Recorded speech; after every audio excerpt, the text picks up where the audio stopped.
empezar yo y después mi compañero Lionel. Yo les voy a hablar sobre distocias por desproporción cefalopélvica, que es la falta de la relación apropiada entre los componentes cefálico y pélvico, o sea que tenemos una pelvis muy pequeña con respecto a un feto que pues, es más grande, ¿no? Entonces, empezamos con el caso clínico, donde tenemos un paciente femenino de 5 años, 39 semanas de gestación, semigesta, y va a urgencias, en donde es evaluada por el médico en turno, manifiesta contracciones uterinas que tienden a incrementar en frecuencia y duración, así como en intensidad. Refiere haber arrojado tapón mucoso, manifiesta movilidad fetal presente. A la exploración tiene buena coloración de tegumentos, el estado de hidratación igual, está hemodinámicamente estable, su TA es de 120-80, tiene 18 de frecuencia respiratoria, 80 de cardíaca, temperatura 37.1, peso 74 kilogramos y mide 1,62. La evalúa el médico especialista, quien después de explorarla la ingresa a toco, solicita laboratorios y ultrasonido y da indicaciones de manejo de trabajo de parto y la monitorización del bienestar materno-fetal para que sea evaluado por el personal de salud.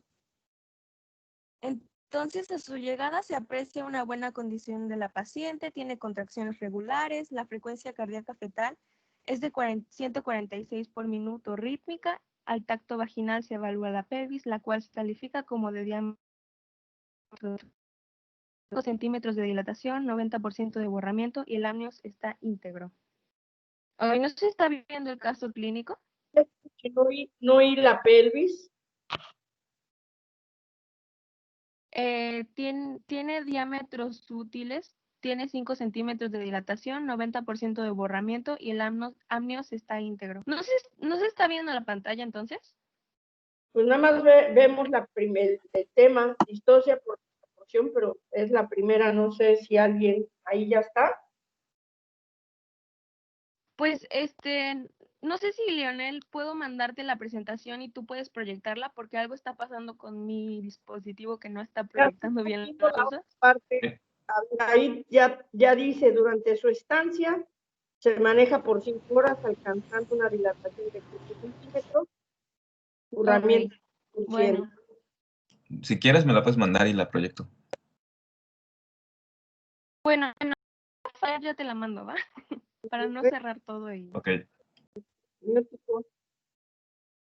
¿Cómo? Continúa, bueno. Yo de voz alta, continúa. Ok. Bueno, pues eso, se maneja por 5 horas, alcanza una dilatación de 7 centímetros, el borramiento del 100%, y entonces se efectúa amniorexis obteniendo el líquido amniótico con tinte meconial de 1 a 2 cruces y no logrando el descenso al segundo plano. Su frecuencia cardíaca aumenta a 167 latidos por minuto, aún en decúbito lateral izquierdo y con uso de oxígeno por puntas nasales de 3 litros por minuto hacia la madre. Entonces, ¿qué sienten que destaque del caso clínico? ¿Alguien puede participar y decirme qué es lo que cree que sea más importante del caso con respecto a cómo llegó primero la madre y ahorita cómo la estamos viendo?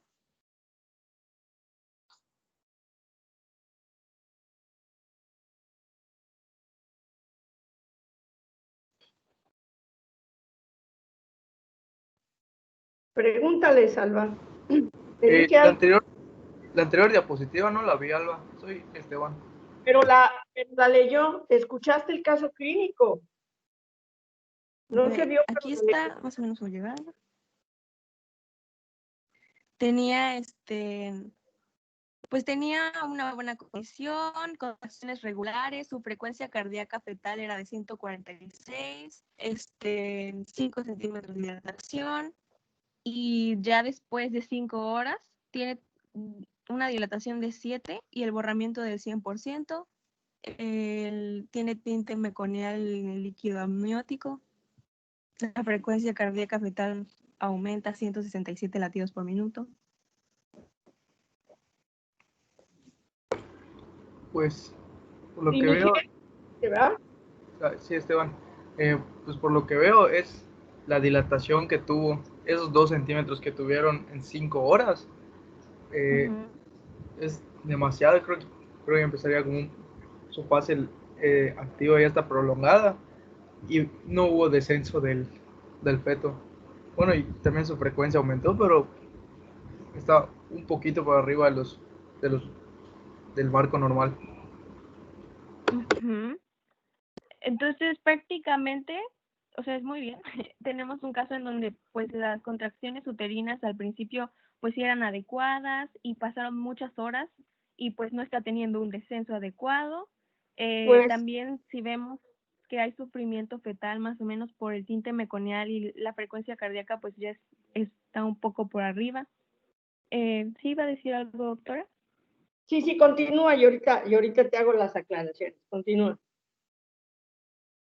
Bueno, ya el médico es el que concluye que tiene una falta de descenso, la dilatación estacionaria y datos de inicio de sufrimiento fetal agudo, por lo que concluye que se trata de una distocia por desproporción cefalopélvica y decide la terminación del embarazo por la vía abdominal.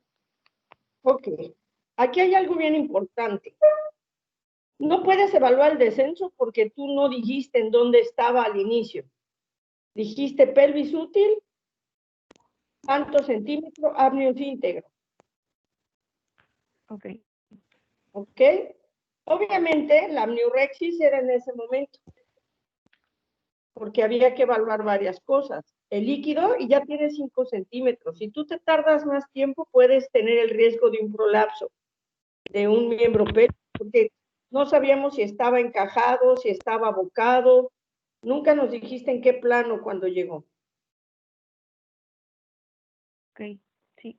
¿No? Ahora, si hubieras dicho simplemente abocado rechazable, desde ahí dices, bueno, si ya es primi, de término, ya con tantos centímetros, si no se ha encajado, pues ya es una DCP desde ahí, más que 5 horas después. O sea, esto es para que veamos cómo estamos evaluando, ¿no?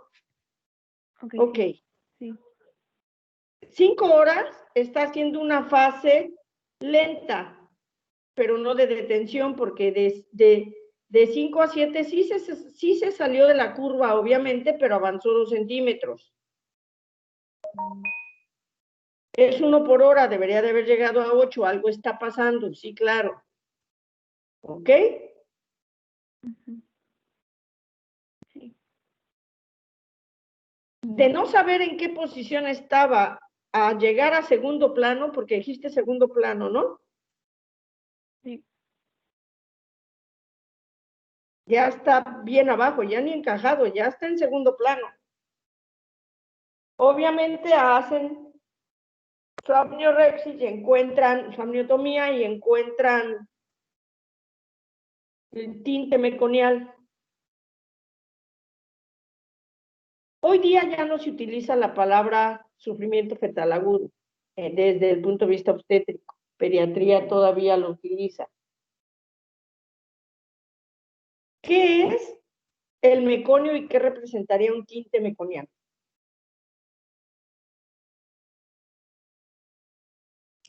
Son las heces del feto, ¿no? Pues sí, es simplemente que el feto hizo el daño, pero ella nunca dijo si ese, dijo tinte, o sea, entonces quiero entender que de acuerdo a lo que están diciendo fue un líquido o un tinte con un líquido fluido.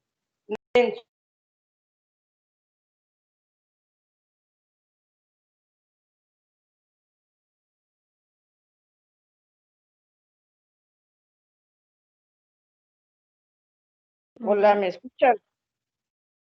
Ahora sí. Ok. Entonces, claro que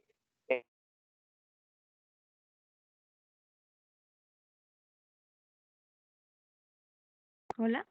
Creo que está fallando. O no sé si soy yo. sí. No la escuchamos, doctora. ¿Ahora sí me escuchan? Como Ahora que sí. ahorita sí. Ok. Entonces, cuando la paciente ingresa, dado que ya ingresó con trabajo de parto, todo ingresa para vigilancia transparto, no para pruebas de bienestar fetal, porque no tenía ninguna indicación y ninguna alteración para hacer pruebas de bienestar fetal. Una cosa es la vigilancia transparto con el registro y otra cosa son las pruebas de bienestar fetal, que no hay que confundir. ¿Ok? El tinte meconial, si es fluido, bueno, el bebé hizo el baño, pero aquí lo más importante es evaluar, reevaluar el por qué después de 5 horas solamente ha dilatado 2 centímetros, aunque de acuerdo al borramiento, pues sí avanzó bastante y es primi. ¿Y las primigestas qué hacen? De acuerdo a la evolución del trabajo de parto. ¿Tardan más? Primero borran y luego dilatan. Entonces, la paciente sí ha avanzado, no tiene una detención, no tiene una dilatación estacionaria, porque sí borró, terminó de borrar y empezó a dilatar.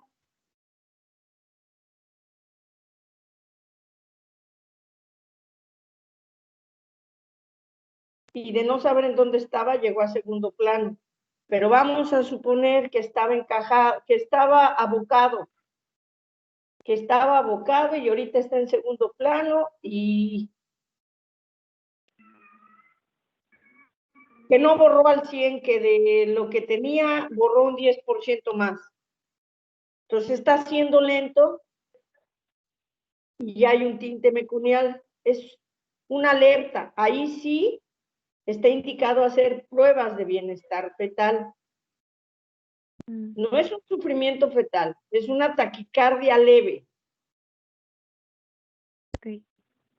¿Estamos de acuerdo? Pero bueno, se revalora, encuentras riesgo, no vamos a decir sufrimiento fetal agudo porque no es sufrimiento fetal. Encontramos riesgo de pérdida de bienestar fetal. Okay. Una evolución lenta de la fase activa del trabajo de parto, y al revalorar encontramos que es una DSP, pues se dio por la DSP, ¿estamos de acuerdo? Y entonces ahora sí se decide si se está conduciendo, suspender conducción y interrupción del embarazo vía abdominal.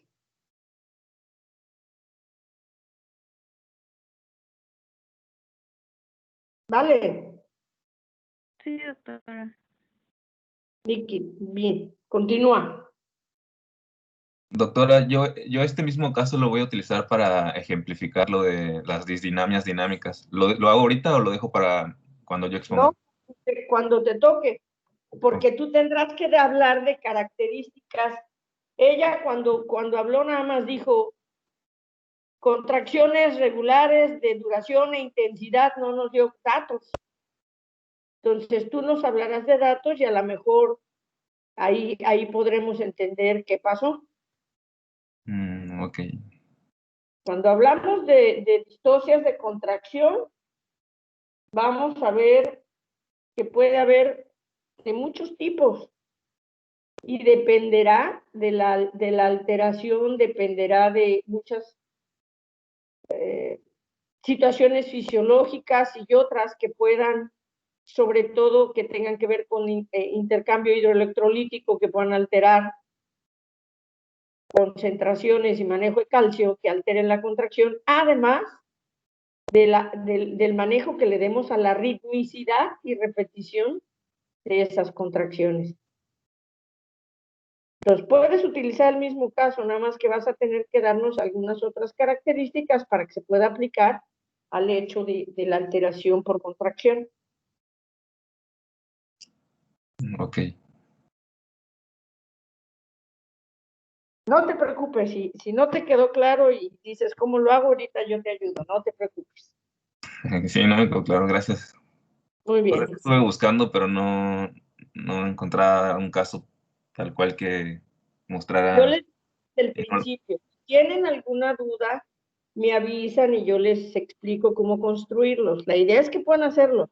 Pero si tienen duda, a mí me avisan y yo les digo, bueno, mira, puedes poner esto y esto y esto, por esto y esto, y ya tú lo explicarás. Pero ahorita lo hacemos, no te preocupes. Ok, gracias, doctora. Si no, Alba. Doctora. Bueno, entonces tenemos que este es uno de los problemas más frecuentes en la obstetricia y es responsable de cifras importantes de morbimortalidad materna y fetal. Es la causa más frecuente de cesáreas, 1 de cada 4 cesáreas es por DCP. Y pues va a provocar enlentecimiento, perdón, mande. Así es, el lentecimiento es lo que provoca la DCP. Más que sufrimiento, hace lenta la evolución del trabajo de parto. ¿Por qué? Porque se queda el niño atorado, ya sea en el estrecho superior, en el medio o en el inferior. Obviamente, si es en el inferior, va a haber mayor compresión de cabeza y sí podemos tener mayor compromiso fetal. Aquí nada más, dentro de la exploración nunca supimos tampoco si estaba cefálico, cuánto tenía de fondo, si dijiste talla y si dijiste peso, ¿no? El fondo es esos datos para que uno pueda por lo menos sospechar, ¿no? O al menos decir, bueno, ¿por qué alguien dijo diámetros adecuados? Pues por lo menos que hubiéramos tenido el fondo uterino y decir, bueno, aunque mida tanto, tiene un fondo uterino de tanto, pues sí puede tener una pelvis adecuada. A lo mejor les falló el cálculo, la medida del fondo o el cálculo del peso del bebé. O la pelvis efectivamente tenía diámetros adecuados, pero nunca midieron el diámetro biparietal, ya era mayor. Ok, continúa. Bueno, puede deberse a deformidades pélvicas por enfermedades generales, secundarias a lesiones vertebrales, secundarias a enfermedades del aparato locomotor, a malformaciones pelvianas congénitas o a una disminución exagerada del producto. Importante, perdón, otra vez te interrumpo. No se preocupe. Todas las distocias, y eso lo debí de haber dicho al inicio de los temas, todas las distocias, su diagnóstico es retrospectivo, precisamente por estos detallitos que ahorita tocamos, por ejemplo, en este caso, pero pasa todo el tiempo. Durante la exploración, durante el interrogatorio, durante los antecedentes, no vemos los focos rojos, no enlazamos el puntaje. Obviamente la paciente nos va a decir una cosa, no evaluamos muchas otras. Y las distocias, pues el diagnóstico retrospectivo, cuando debería de ser evitar que se presente la distocia, porque estamos viendo factores de riesgo.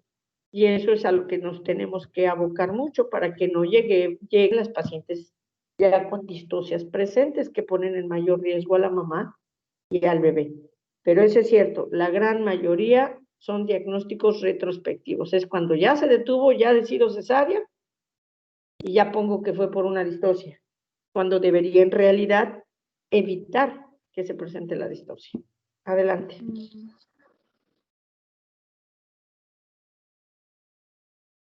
Continúa. Por los huesos ilíacos y el sacrocoxis, ¿no? Y como sabemos, se encarga de dar soporte mecánico, protege a los órganos pélvicos, articula miembros inferiores, etcétera, etcétera, ¿no? Y esta se puede dividir en pelvis mayor y menor o falsa y verdadera. La pelvis mayor es la que se encuentra por encima de la línea terminal, está limitada por detrás por la columna lumbar, a los lados las fosas ilíacas y al frente por la parte más inferior de la pared abdominal.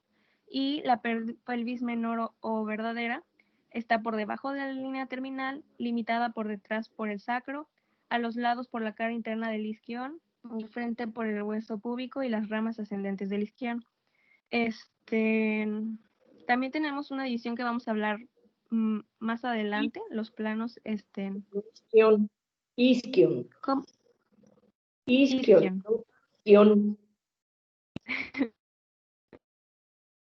Y bueno, se divide en superior, medio, inferior y eso vamos a hablar más adelante. Esto nada más es como para mencionarlo ahorita. También hay diferentes propuestas de clasificaciones de la pelvis.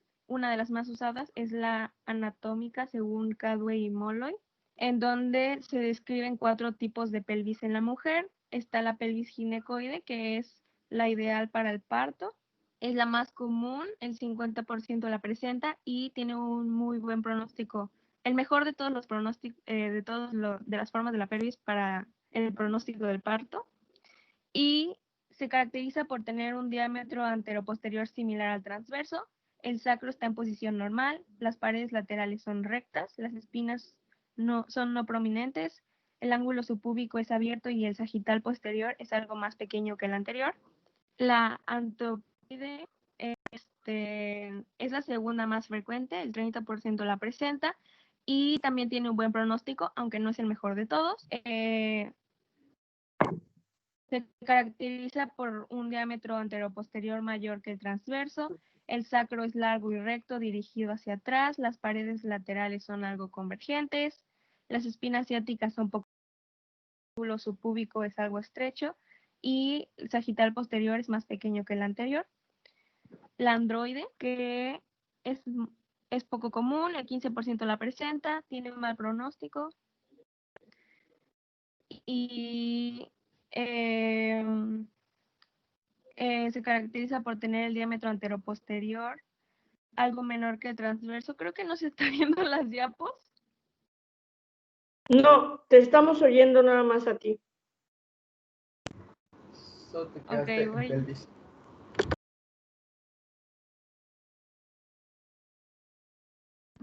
Voy a mandarles voy a mandarle las diapos a mi compañero para que las ponga.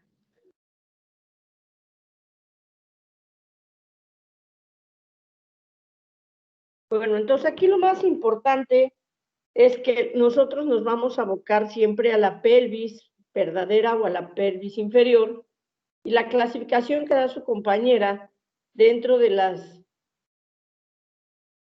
propuestas realmente en obstetricia es la más utilizable, es la vigente hasta hoy día. 4 tipos de pelvis, donde destacarán la pelvis ginecoide, y que obviamente es la más apta para el parto, después la antropoide, en frecuencia, y que también puede ser apta, aun cuando tiene ciertas modificaciones en sus diámetros, y después las 2 que tienen el más mal pronóstico para la evolución de un parto, y que obviamente serían la androide, dado que el AP es mucho menor, y la platipeloide, donde el transverso es mucho mayor. Entonces, una pelvis aplastada y que no permite el paso. Si bien recordar que a partir de esa línea media hacia abajo la pelvis, hablando en estrecho superior, la pelvis va a ser como un cono, va a ir de atrás hacia adelante y de arriba abajo. Y en todos estos diámetros que su compañera va a mencionar, el feto va a tener que realizar ciertos movimientos cardinales para ir pasando y descendiendo, tratando de presentar el diámetro más pequeño en ese canal para poder ir descendiendo hasta la expulsión tal cual de ese canal. Es aquí donde se llevan entonces, o se realiza entonces el mecanismo de trabajo de parto.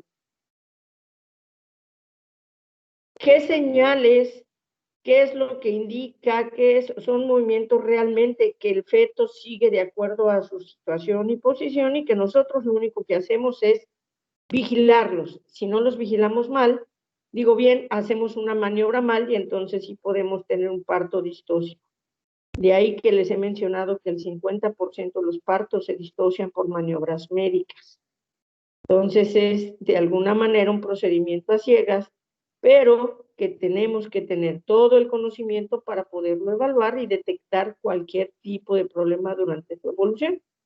Y aquí va a ser bien importante conocer no solo las características principales de cada uno de los tipos de pelvis, sino cómo entonces el feto, dependiendo del tamaño, se puede adaptar a cada una de ellas. ¿Y qué puntos son los que vamos a tomar en cuenta para poderle evaluar, haciendo hoy día una imagen tridimensional en la mente y tomando como guía nuestros dedos, que se van a convertir entre entre bolígrafos y ojos para que podamos ir haciendo un dibujo tridimensional en forma mental de las dimensiones de esa pelvis y poder evaluar si esta es adecuada o no adecuada. Muchos dirán, bueno, dependerá de quién la mida. Sí. Algo bien importante en la evaluación obstétrica es que uno aprenda a medir su mano. Hay que aprender a medir la mano, los dos dedos juntos, el puño cerrado, la distancia entre el arco de nuestro pulgar extendido hacia la punta del índice, etcétera, etcétera, etcétera, para que podamos saber en cuanto a las medidas de nuestra mano con lo que estamos tocando y poder hacer el cálculo para la evaluación de las pelvis. Antes y hoy día todavía los libros hablan de una pelvimetría a través de placas radiográficas o a través de tomografías, pero en realidad ya es algo que como escoleta se puede hacer, pero es algo que en la práctica médica está en desuso. La medición o la evaluación pélvica es a través de las medidas que uno hace y obviamente vigilando la evolución del trabajo de parto. Esa es la verdadera evaluación de la pelvis. Continúa. ¿Puedes hacer grande la pantalla, por favor? O no sé si ustedes sí lo ven en grande, porque yo no.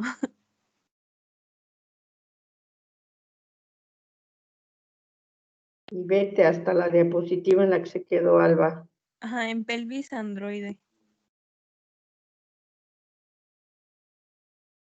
Bueno, pues estábamos en la pelvis androide, que es poco común, solo el 15% la presenta y tiene mal pronóstico. El diámetro anteroposterior es algo menor. ¿Cómo?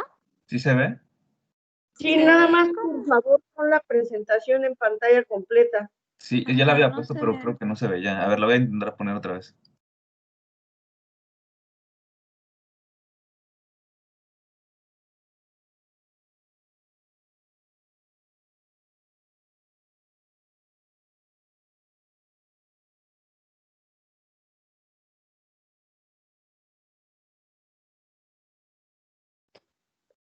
No se ve completa.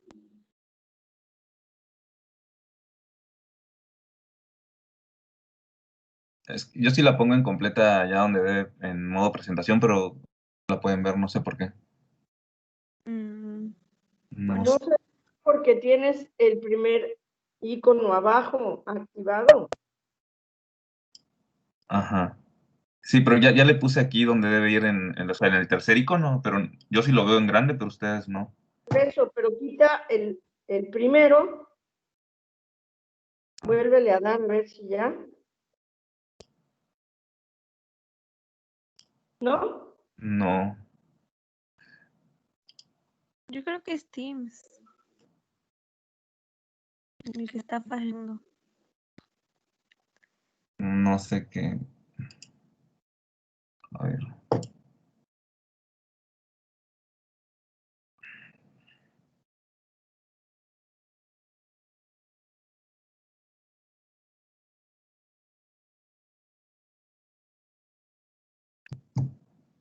Mm, Dale a expandir hasta inferior a tu derecha, hasta la derecha más, nada más. ¿Aquí? No. Bueno, continúa, porque si no nos vamos a quedar aquí.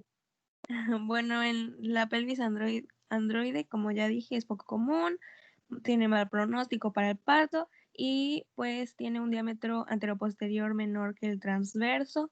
El sacro está inclinado hacia adelante, las paredes laterales son convergentes, las espinas ciáticas son muy prominentes, el ángulo subpúbico es cerrado y el sagital posterior mucho más pequeño que el anterior.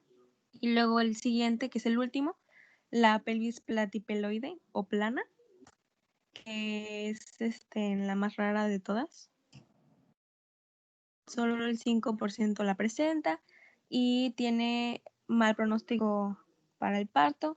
El diámetro anteroposterior es menor que el transverso, el sacro es curvo y corto y está dirigido hacia atrás, las paredes laterales son rectas, las espinas son prominentes y el ángulo subpúbico es abierto y el sagital posterior es más pequeño que el anterior.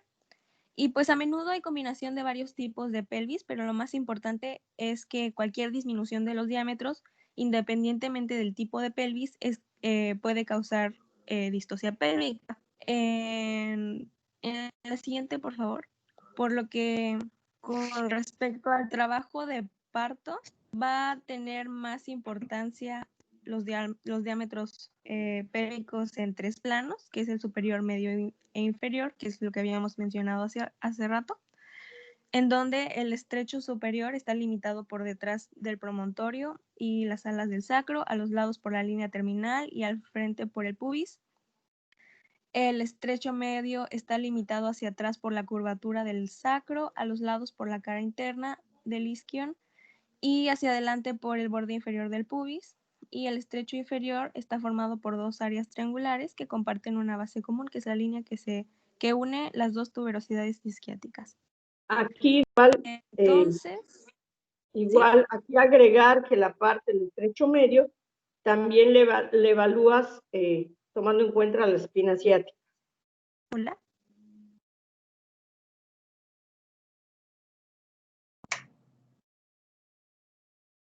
Hola, creo que no escucho. Bueno, no sé si soy yo.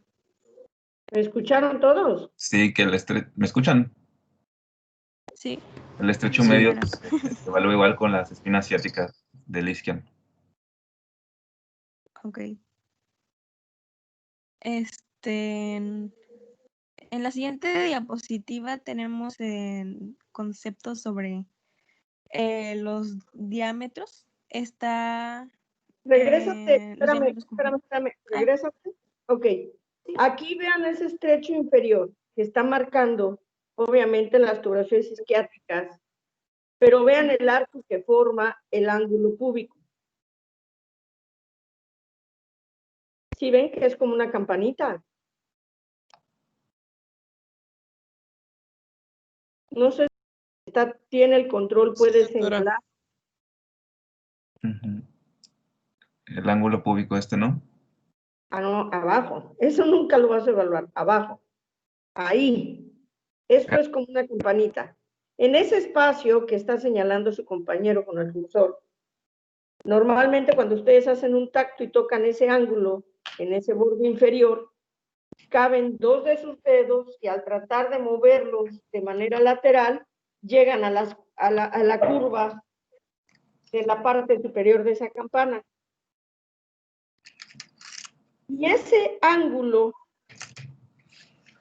se cierra más, que los dedos entren, pero que no queden con espacio, es que está cerrado y entonces estaríamos hablando de que el estrecho superior está disminuido.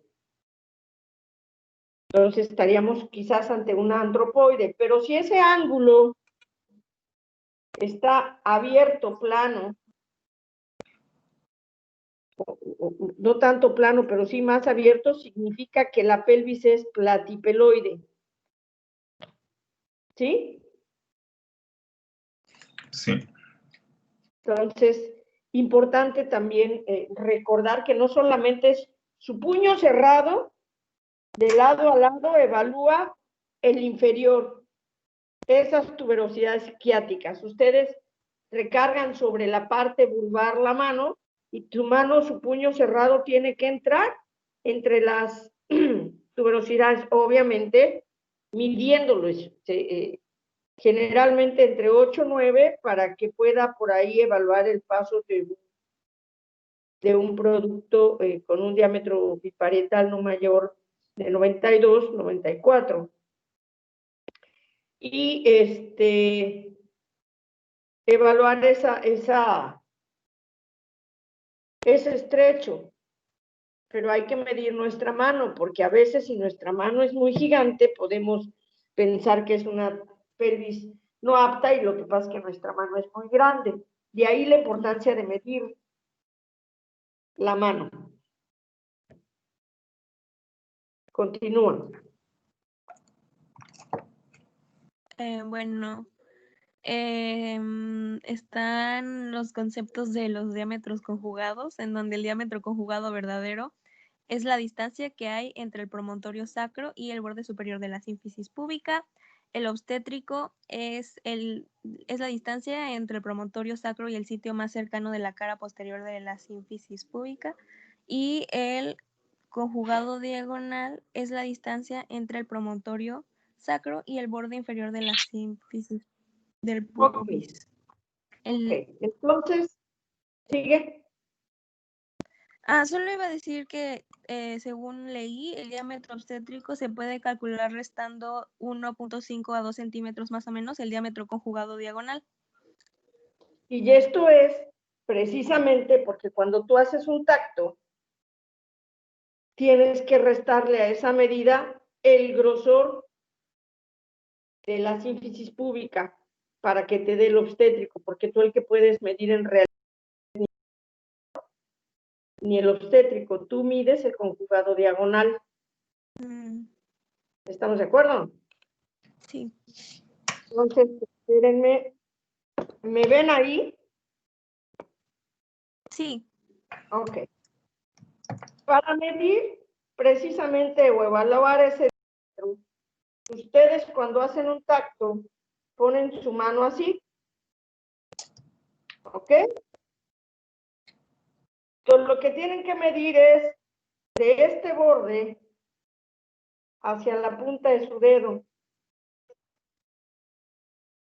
con una cinta métrica. No tengo aquí mi cinta métrica a la mano, pero con una regla, el mío es de 10,5 centímetros. Desde este borde, que es lo que chocaría con la cara anterior de la sínfisis del pubis, y la punta de mi dedo.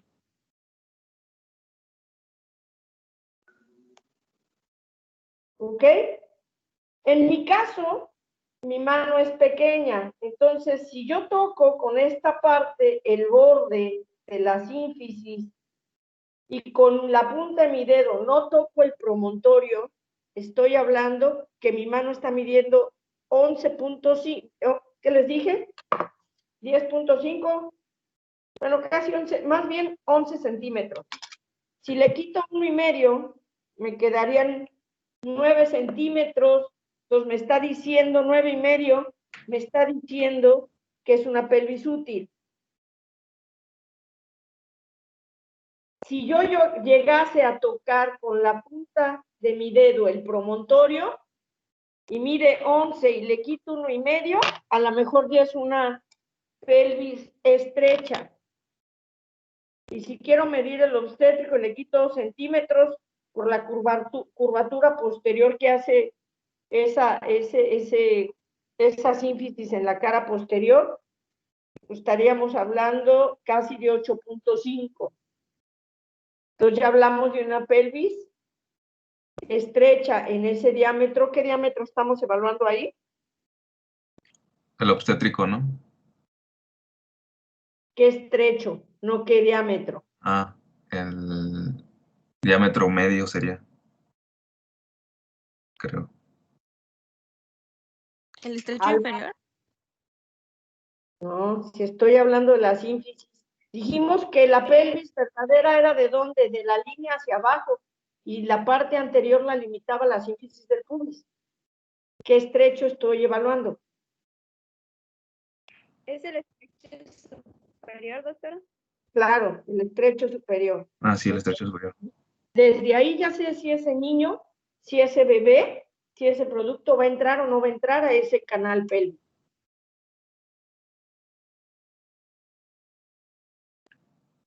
Entonces, es importante que midan su mano, ¿vale? De ahí nos vamos a ir hacia el estrecho medio, que recuérdales, Alba, cuáles eran las medidas.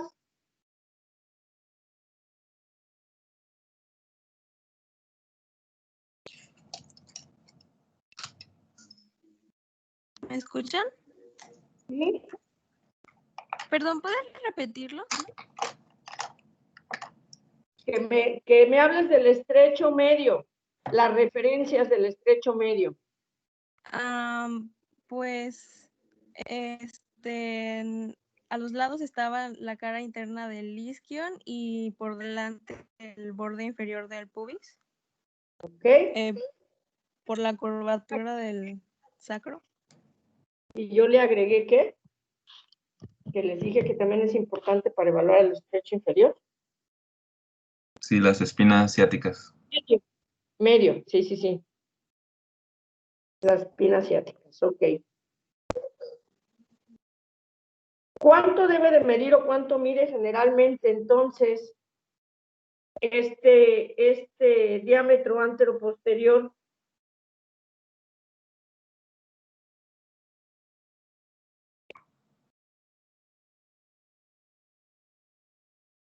Eh, 9, entre 9 y 11, o sea, Perfecto, ok. Entonces, fíjense cómo el medio podría ser de 12.5, 11. Por eso yo dije que si mi mano mide 10,5 y no toca, está bien, pero si mi mano mide 10,5 y lo toco, es que está reducido. Y obviamente el estrecho inferior, podría yo llegar a tocar parte del sacro, pero sabemos que también esa parte a nivel del sacro es luxable, es cartilaginosa y puede dar una amplitud de plano. Entonces, no importar cómo está la distancia entre las espinas ciáticas y evaluar las paredes si son convergentes o no, para saber si va a poder pasar ese producto por ahí. ¿Ok? Pasa a tu siguiente diapositiva. Bueno, esas son las medidas. Cuando te habla de DSP, vean. Entonces, el diagonal cuando es menor a 11.5, el obstétrico cuando es menor de 10 o el transverso menor de 12. Entonces, recordar que es importante medir la mano ahí. ok. Pasa a tu siguiente diapositiva. Ese es el... Ujú. Ahí ves ese diámetro interespinoso. Ok. Aquí es donde les digo que uno tiene que aprender a tocar. Entonces, tú ya hiciste, ya entraste con tu tacto, está tu mano así, y tú vas a calcular un plano medio. De este plano medio, un dedo tiene que tocar la espina de un lado y después el otro, dejando este en el plano medio, el otro dedo toca la otra espina. Para esto, nosotros ya medimos cuánto miden nuestros dos dedos juntos. Igualmente con una cinta, en el caso de los míos miden 3 centímetros. Entonces yo ya sé cuando hago un tacto, si quiero inclusive valorar dilatación, si mis dos dedos entran en el canal cervical desde el orificio externo hasta el orificio externo, tiene 3 centímetros de dilatación esa paciente porque es lo que miden mis dedos. ¿Ok?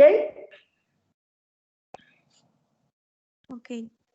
Entonces, en mi plano medio, si yo hago esto, aquí son 5 centímetros. Y ahí está, ahí, bueno, así. ¿Sí lo ven? ¿Sí? Sí, doctora. Sí. Sí, se ve, doctora.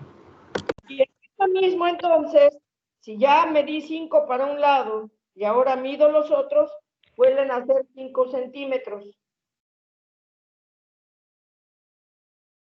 ¿Lo ven? Sí.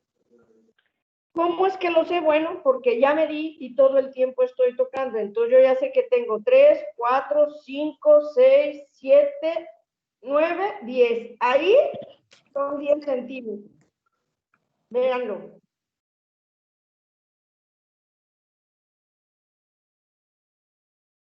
¿Sí? Doctora. ¿Sí lo están viendo?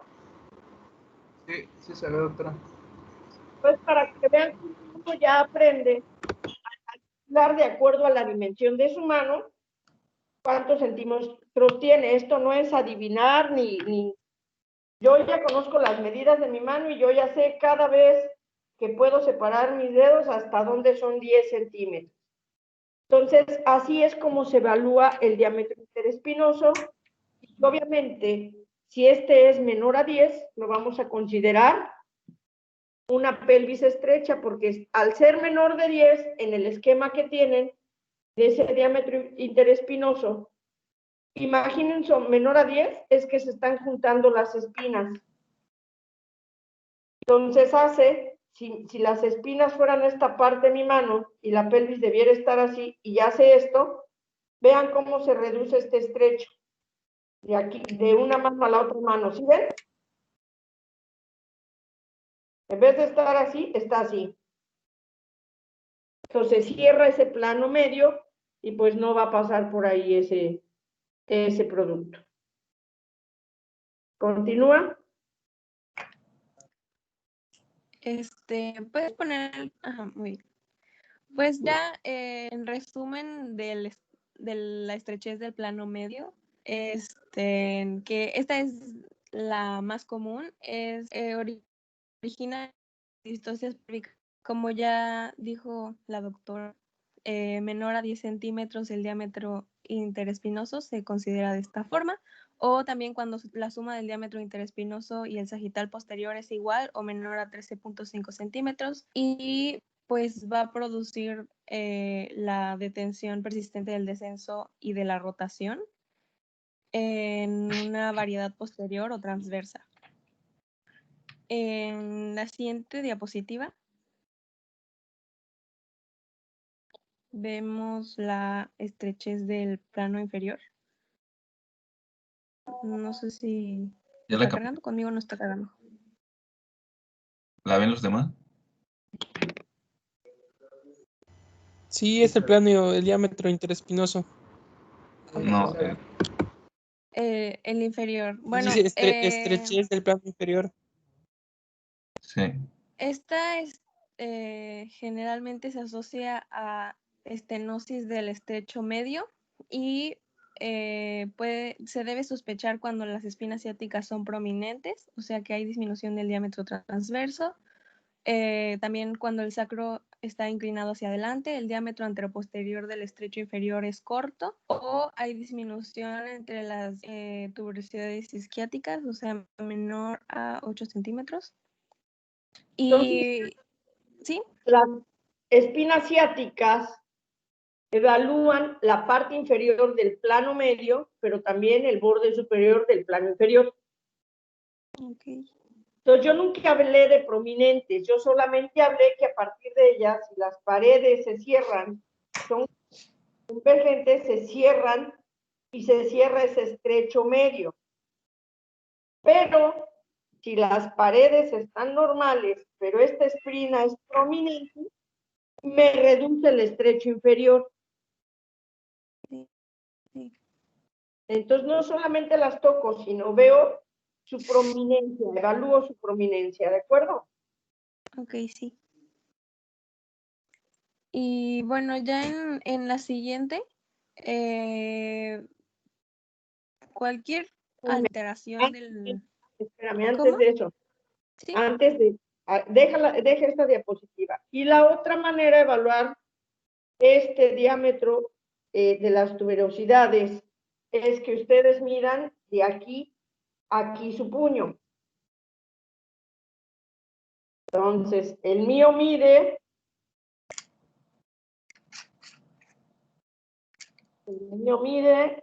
8 centímetros.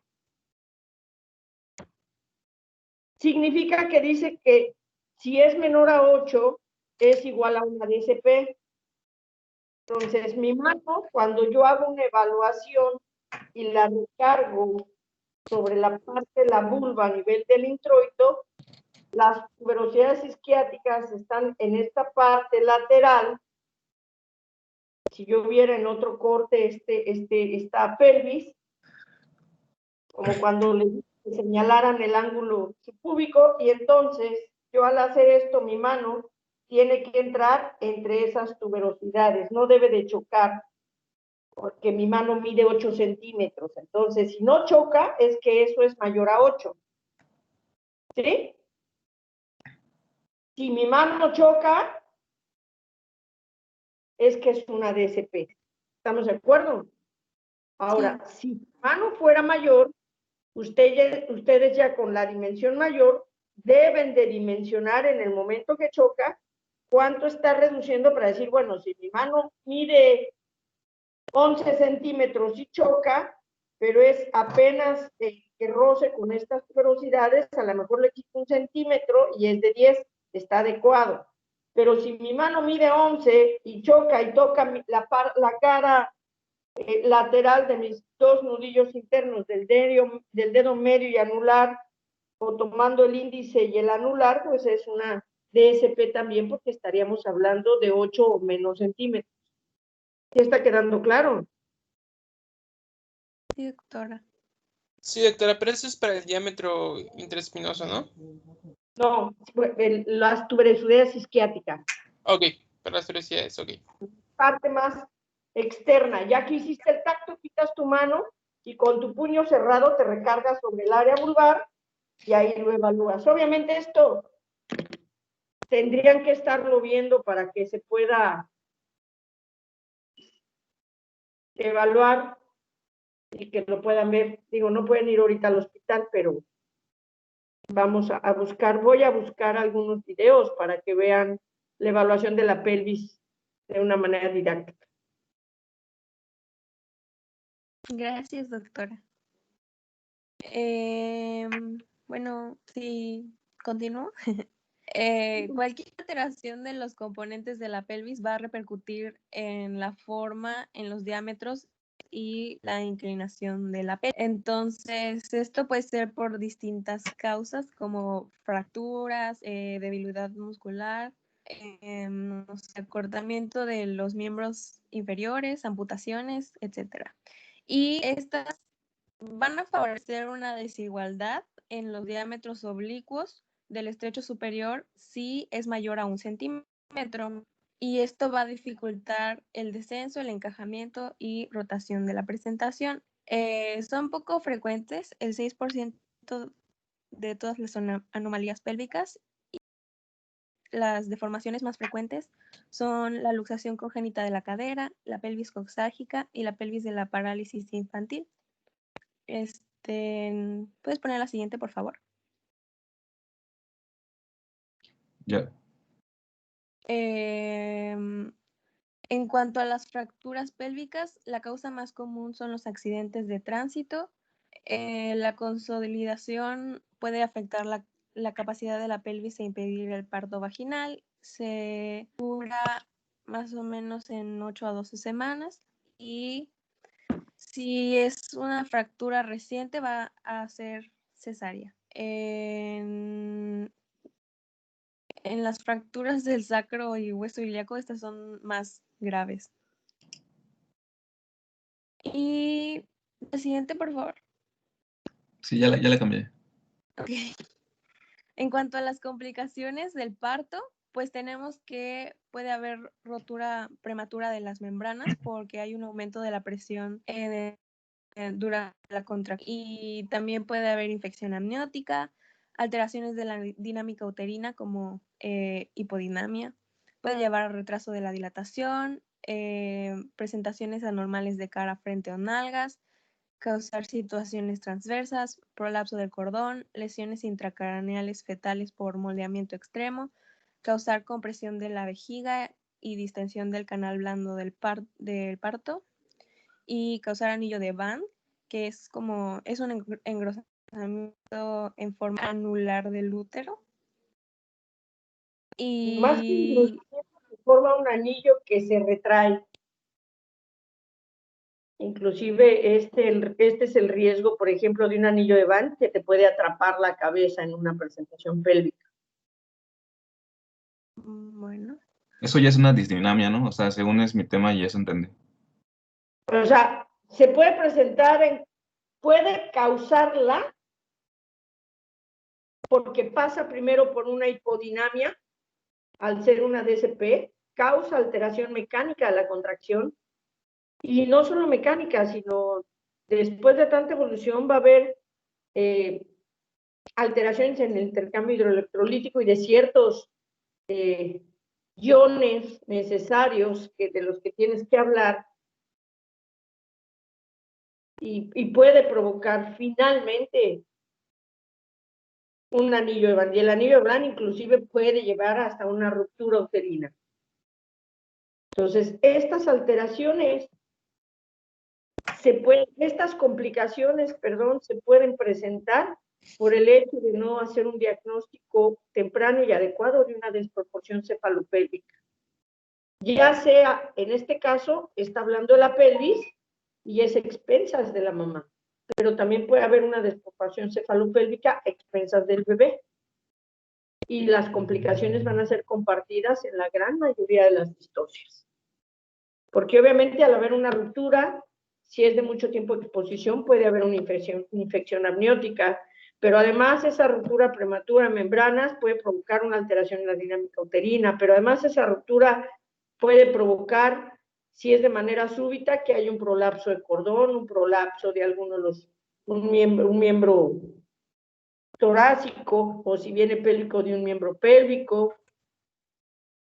Y obviamente que siendo una SP con una lenta evolución del trabajo de parto y que está luchando por encajarse y rotando, buscando en qué ángulo de ese diámetro puede pasar, empieza a haber amoldamiento, y al inicio pues un caput. No sé si llegaron en tercero o cuarto a ir a rotar a la toco,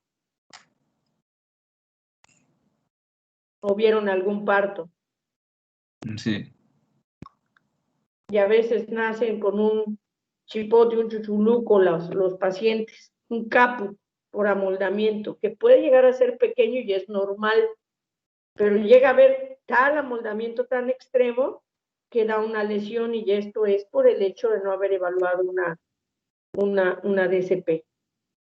Y obviamente inclusive fluctúa la vejiga por compresión de la misma, desgarros vaginales, porque obviamente si hay amoldamiento y ya pasó, le puedes poner forzas el nacimiento, pero obviamente con todas las complicaciones que esto pueda implicar, hablando de que es una desproporción y que si afortunadamente el feto tiene un diámetro pequeño en la cabeza va a pasar, pero el resto no.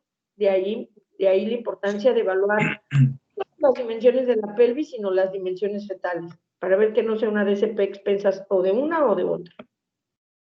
Continúa.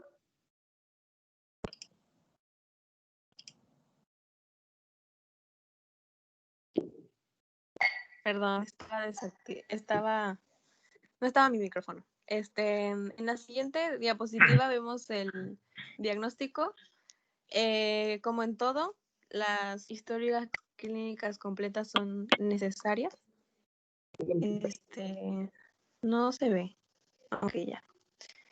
En el interrogatorio hay que tomar en cuenta antecedentes de partos difíciles, cesáreas, lesiones fetales. En la exploración física, la inspección, debemos de ver la talla, la columna vertebral, los miembros inferiores. En la exploración obstétrica, ver si hay abdomen, péndulo en nulíparas, que es cuando generalmente por debilidad muscular. También presentaciones y situaciones anómalas, realizar palpación mensuradora de pinar, que es la que se ve en la imagen, en donde una mano busca la cabeza fetal apoyándola por el estrecho superior, mientras que la otra mano se apoya sobre el pubis y trata de apreciar la cantidad de parietal que desborda el borde superior de la pubis.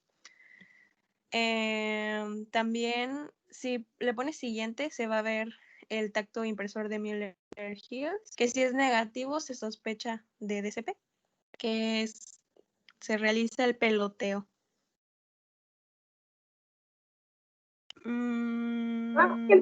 Sí haces el peloteo, pero tratas de, dentro de ese peloteo, empujar hacia abajo para que veas que sí va a rebasar y entra.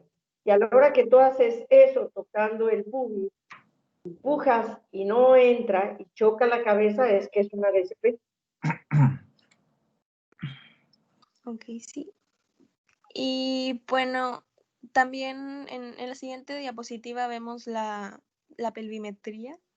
Pues sirve, esta va a evaluar el conjugado diagonal y va a ver las características de las espinas ciáticas, la forma del sacro y la profundidad de la pelvis, y puedes hacerlo por medio de una radiografía, pero no se recomienda mucho porque además de que tiene un bajo valor diagnóstico, puede causar irradiación. Si se hace, se realizaría entre las semanas, como que en las semanas 35 y 36, creo. Ya no lo recuerdo exactamente, pero no se recomienda. Pero, ajá, en el caso de realizar una ecografía. A ver, espérate, tranquila. ¿Verdad? No sé si de nervios o por qué es, pero bueno. Sí, es que se me fue el hilo. No recuerdo si era en esas semanas en las que se podía realizar. No, creo que sí. A ver, aquí hay algo aclaratorio bien importante. Dije que la radiopelvimetría,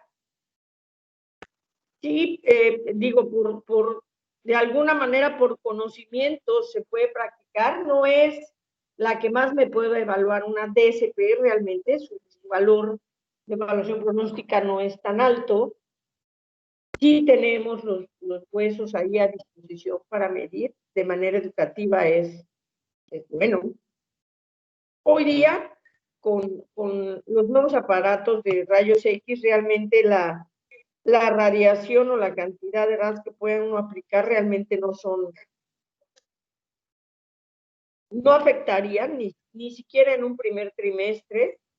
Necesitarías por lo menos 100 radiografías en una hora para causar un daño. Entonces, una radiografía realmente no le va a afectar. ¿Por qué en la semana 35 y 36? Y no solamente la radiopelvimetría, sino la evaluación pélvica con un tacto, porque a la semana 35 el diámetro biparietal ya alcanzó su dimensión máxima. Puede llegar a haber una diferencia de 0.2 a punto exagerado 5 centímetros, que realmente es de 0.2 a 0.3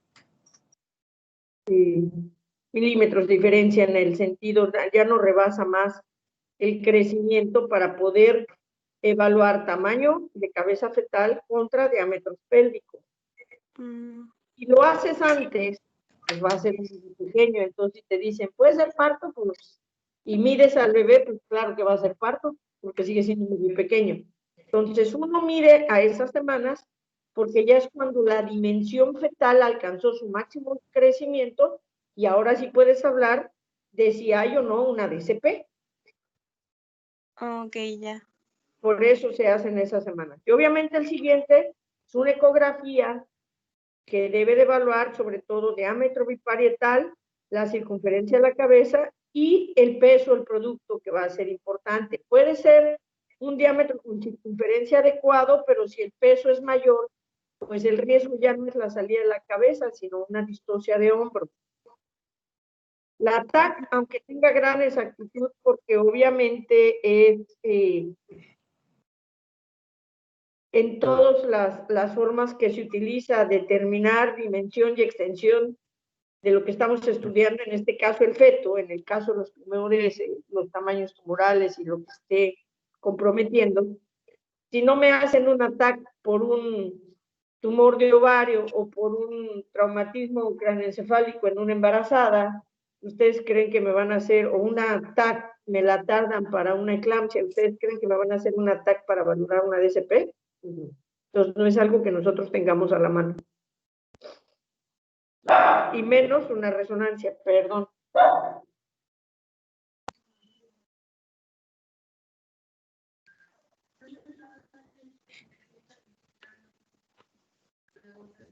Continúa.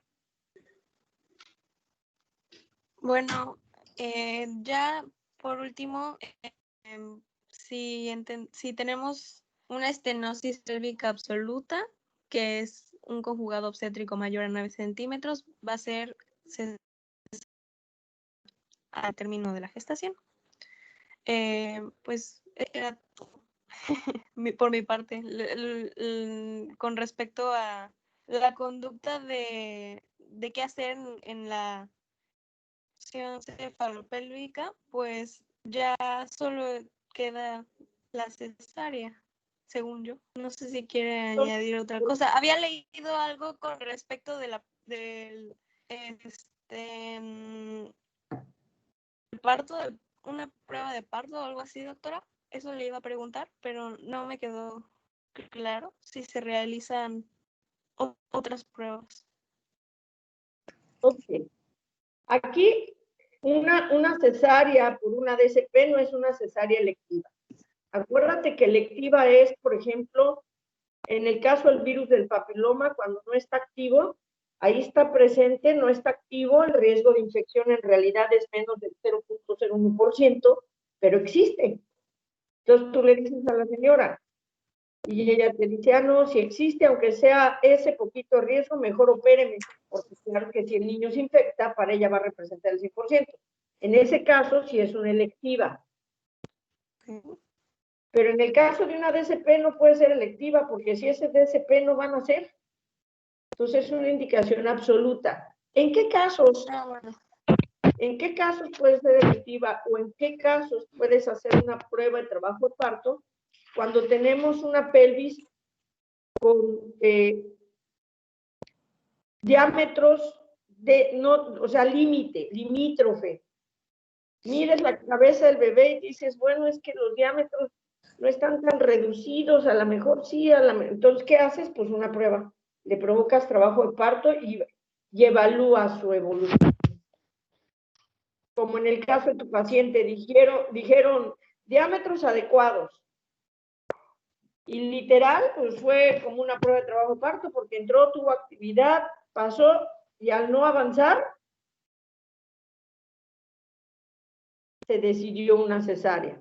Puedes hacer una prueba de trabajo de parto, pero obviamente siguiendo la curva. Digo, no la vas a dejar 5 horas sin saber en qué plano estaba y cuánto vas a decir, bueno, está en tal plano, tiene tanto dilatación, está indicado o no hacer una amniotomía, la haces o no la haces, pones tu infusión o regularizas la actividad que ya tenga y dices, la voy a evaluar, ya que la pusiste regular, la voy a evaluar 2 horas. Si en 2 horas no evoluciona, entonces sí sé que es una DSP. Tú vas a poner el tiempo que le vas a evaluar siempre que las condiciones fetales y su bienestar fetal y el bienestar fetal no esté en riesgo. En ese caso sí se hace, pero cuando es una DSP franca, ya, esa paciente es para hacer cesárea. ¿Ok? Sí, doctora. Entonces, había entendido que una cesárea electiva significaba que es aquella cesárea que se programa antes de que haya comenzado el trabajo de parto, ¿no? ¿Esa es su definición? O sea, generalmente, no tengo claro bien los conceptos de cesárea.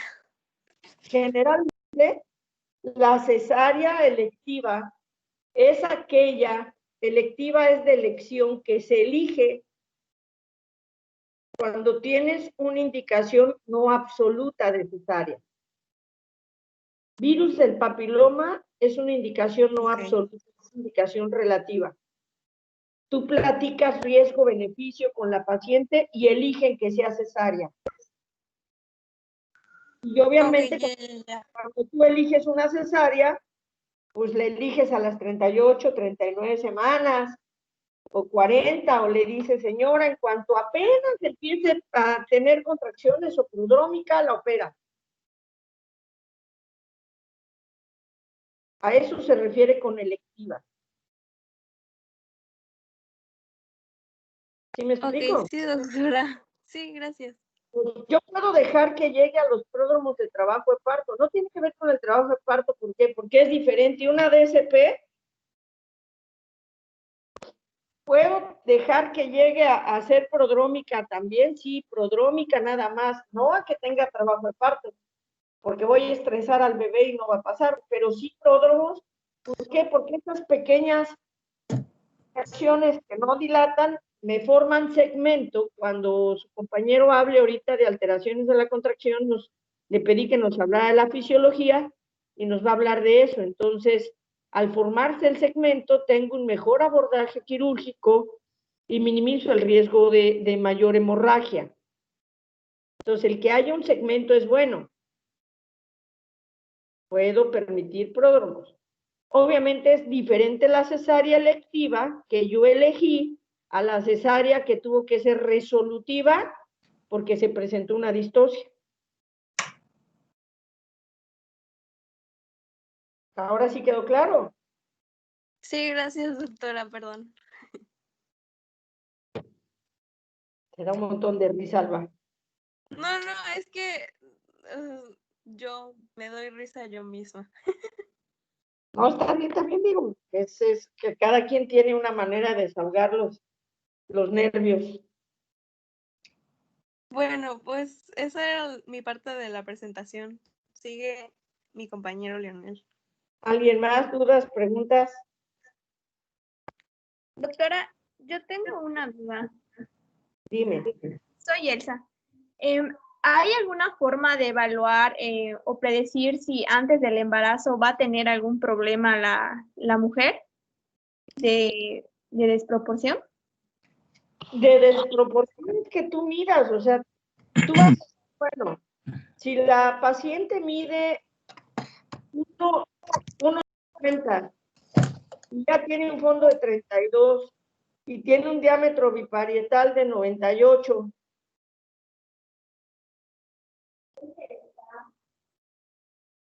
obviamente puedes esperar que tenga una ASP porque va a tener un peso calculado arriba de 2,700, 2,800. Digo, 3,700, 3,800. Okay. La manera de predecir, en una primi no la vas a tener, vas a buscar y obviamente vas a evaluar la pelvis. Pacientes menores de 1,50 siempre son DSP, son pelvis chiquititas, en dimensiones, aunque sean limítrofes, entonces van a tener mayor dificultad para un trabajo de parto.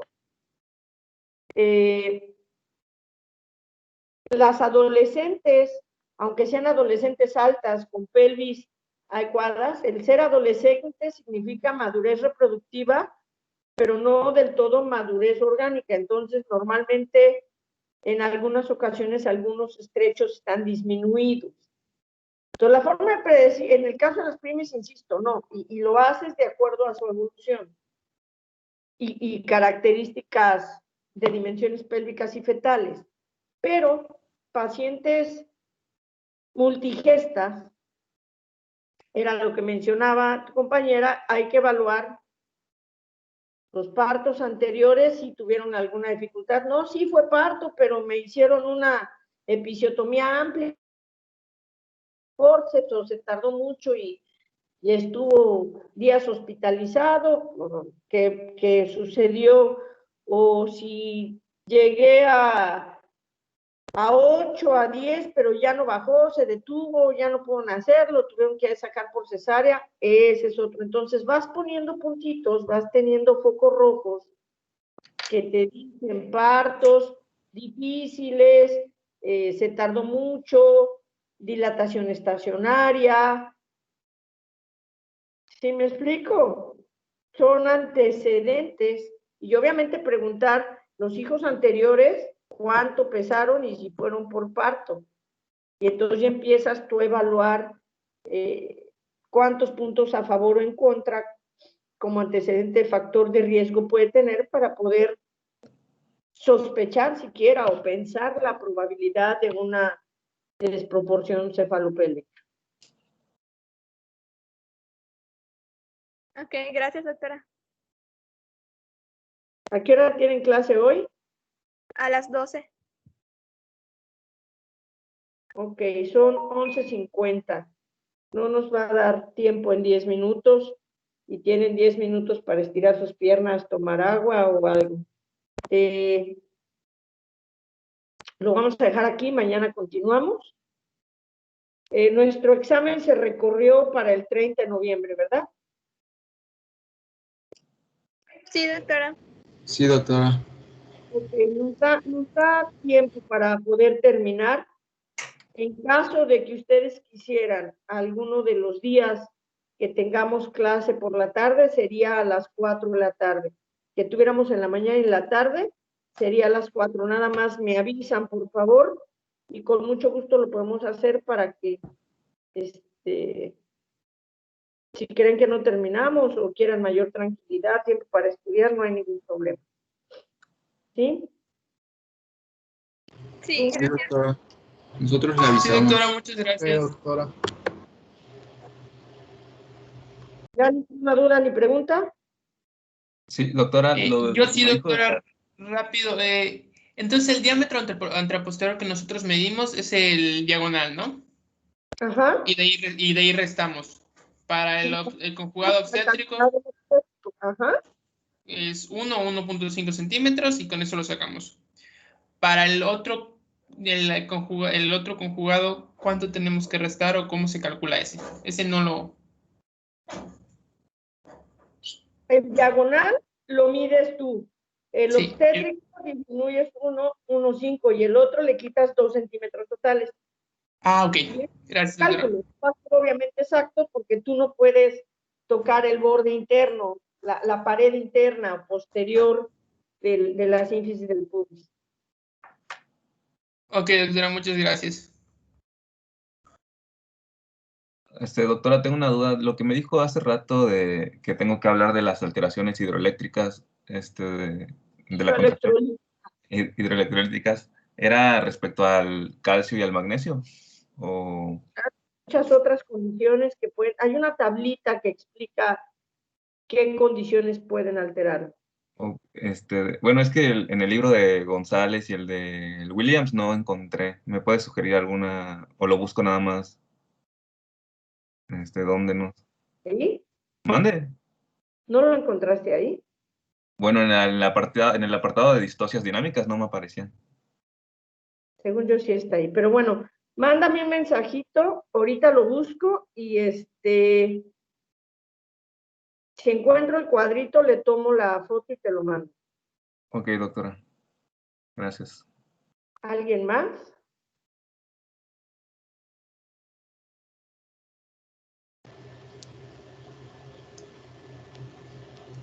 Doctora, solo quería preguntarle, yo voy a exponer intervenciones quirúrgicas más frecuentes y estaba viendo la imagen y es episiotomía, el legrado intrauterino, la aspiración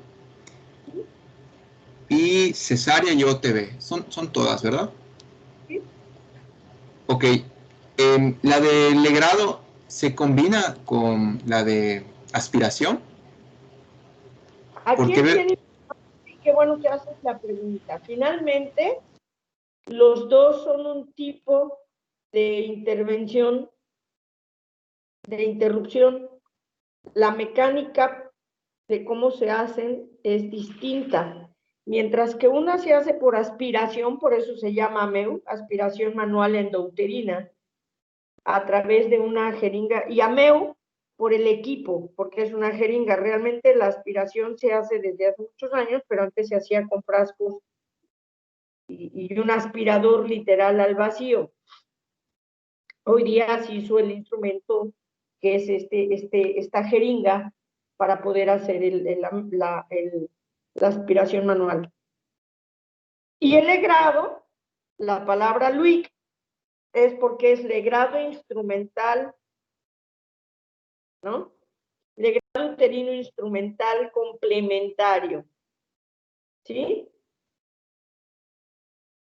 La diferencia es que mientras que acá utilizas un equipo y que se utiliza presión al vacío, que las cánulas son plásticas, que tienen ciertos orificios con filo, sigue existiendo el riesgo de perforación, pero es mínimo.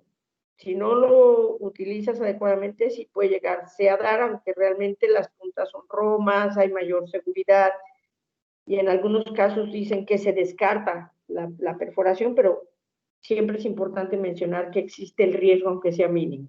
Mientras que el legrado es con legras metálicas, pero además en el legrado implica el que pueda llegarse a utilizar dilatadores y que si no lo haces de manera adecuada y correcta, el dilatador pueda provocar otras complicaciones. Ajá. Lo mismo que la propia legra. Entonces, aquí lo que me interesa que menciones, por ejemplo, en estos dos, las indicaciones, y que cambian un poquito nada más entre uno y el otro, pero sobre todo más que la técnica, los riesgos del procedimiento. ¿Cuándo está indicado? ¿Cuándo está contraindicado? ¿Y cuándo son las complicaciones? La episiotomía, ¿cuándo se hace? ¿Por qué se hace? La diferencia entre las episiotomías, los planos que están involucrados en este corte y obviamente los riesgos y la reparación. Y obviamente pues complicaciones, ¿no? Y de la OTB, ¿cuándo es indicada? Mencionar en general cuántos tipos de OTBs hay y las complicaciones, ¿no? Y qué diferencia hay entre hacer una posparto y hacer una programada posteriormente. Más que la técnica, porque ustedes no salen, como médicos generales no tienen por qué salir con toda la técnica, sino más bien con las indicaciones, contraindicaciones, complicaciones, y conocer en general, porque obviamente pues pueden ser ayudantes, ¿no? De acuerdo, doctora. Y ya para cerrar, los tipos de cesárea, ¿qué le gustaría que incluya? Es que los tipos de cesárea solamente hay un tipo de cesárea. O sea, lo que cambia son las incisiones a nivel de piel o las incisiones a nivel uterino.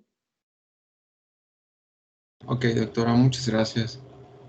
La cesárea, o sea, no hay diferentes tipos de cesárea, sino las incisiones y cuándo están indicadas. O sea, una cosa es cuándo está indicada la cesárea y después qué tipo de abordaje y por qué, o en qué casos. Gracias, doctora. Indicaciones de uno y de otro.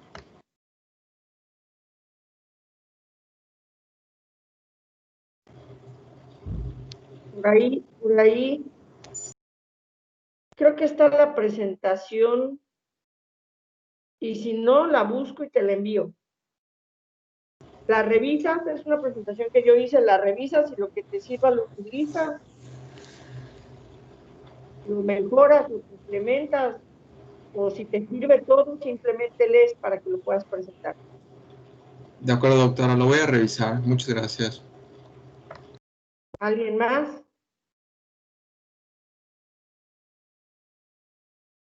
Nada, bueno, creo que ya nos comimos 10 minutitos, les quedan como 3 minutitos para que vayan y empiecen su clase. Muy bien, muchas gracias, chicos, nos vemos mañana.